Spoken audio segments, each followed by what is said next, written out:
Hello! Today I'm going to be sharing with you our top 5 holiday recipes. I'm going to be showing you how we make our Christmas ham. It has cherries and pineapple and it is delicious. Along with how we prepare our turkey, and you have to have homemade stuffing with turkey. I'm also going to be sharing a delicious corn casserole and how we make our canned yams.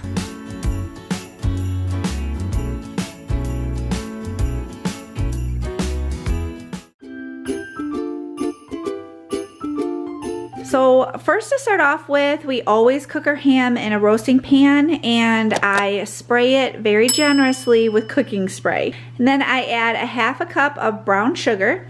And to that, we add 1 liter of Vernors to the pan, or 36 ounces.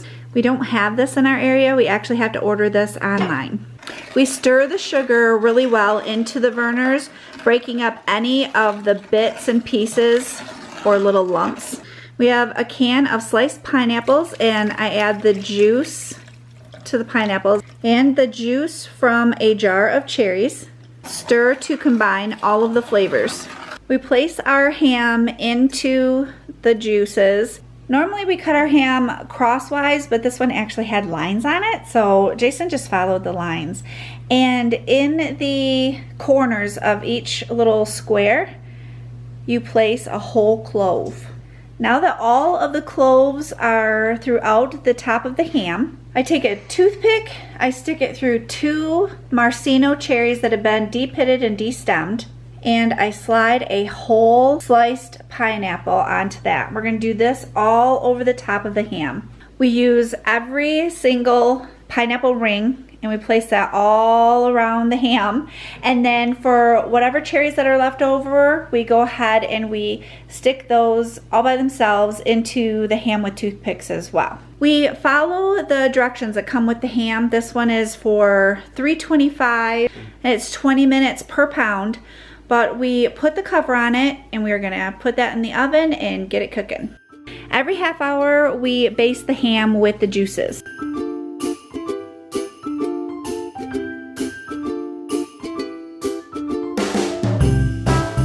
For the stuffing, a day or two before your holiday meal, you want to get the bread out. I like to use this big bowl and break up the bread in bite-sized pieces. Now it depends on how much stuffing you want for how much bread you use. This year we are using 2 loaves of bread. There's been years where we use 3, and there's been years where we've used 1 loaf. It is completely up to you. Setting this out helps it to dry out, and it makes the stuffing a lot better if you have dried out bread. And it's easier if you take several slices of bread and break it up at a time. It just saves time doing it this way over taking 1 slice at a time. After breaking up the bread, I like to lay some paper towel over the top so that it still has a chance to dry out, but it's not completely open to the elements. I've diced up about 3 to 4 stalks of celery, and I've diced up some onion. On the stove I have about 2 to 3 potatoes diced, and I'm waiting for those to come up to a boil. While the potatoes are cooking, I'm adding 4 tablespoons of butter to the water and let that melt in with those potatoes. Once the potatoes are done cooking, you're going to pour all of the potato water with that butter and the potatoes on top of the bread that has been drying out. I'm gonna add some salt and pepper and poultry seasoning. I'm also gonna add the celery and onions that I chopped up earlier. And then we're gonna stir everything together really well. And if it needs more poultry seasoning, we'll add that. I ended up adding a little more poultry seasoning to it. But now that everything is stirred up, we're gonna cover this and we're going to put it in the refrigerator for overnight. And we are gonna stuff the turkey with it tomorrow morning.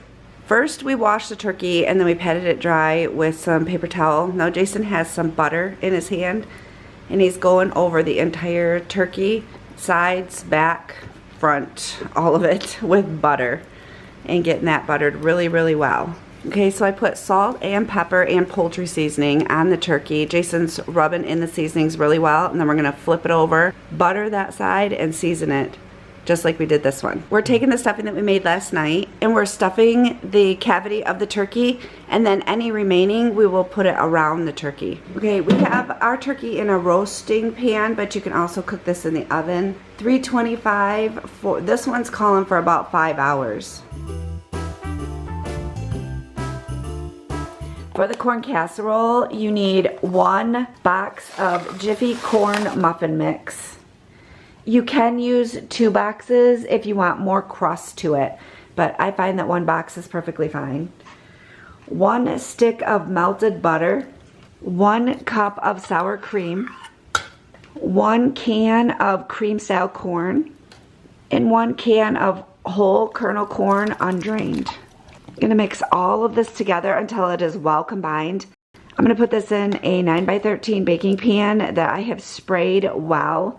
This is gonna go in the oven on 350 for 30 minutes or until firm and set. So for our sweet potatoes, we use the canned yams. I just pour some of this juice in here with the yams. And then I'm gonna add 2 to 4 tablespoons of butter into this and a 1/4 cup of brown sugar. I'm gonna let this all simmer together, and then I'm gonna mush up the yams a little bit and let them cook together. Once they cook, they do soften. Now that the yams are up to a simmer, I just keep mushing them with the spoon, and I'm gonna keep them on this simmer for a little while until they cook through. As these are cooking down a little bit, I add some walnuts to it.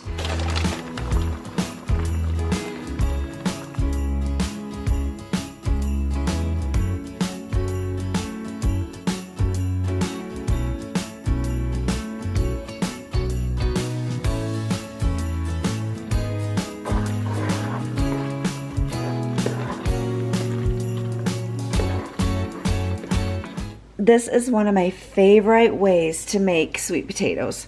This is so good with the brown sugar and butter and walnuts in it. You get that little bit of a crunch with the sweetness. If you haven't ever had them like this, you really should give them a try. In my next video, I will be decorating our home for Christmas, so I hope you can join me.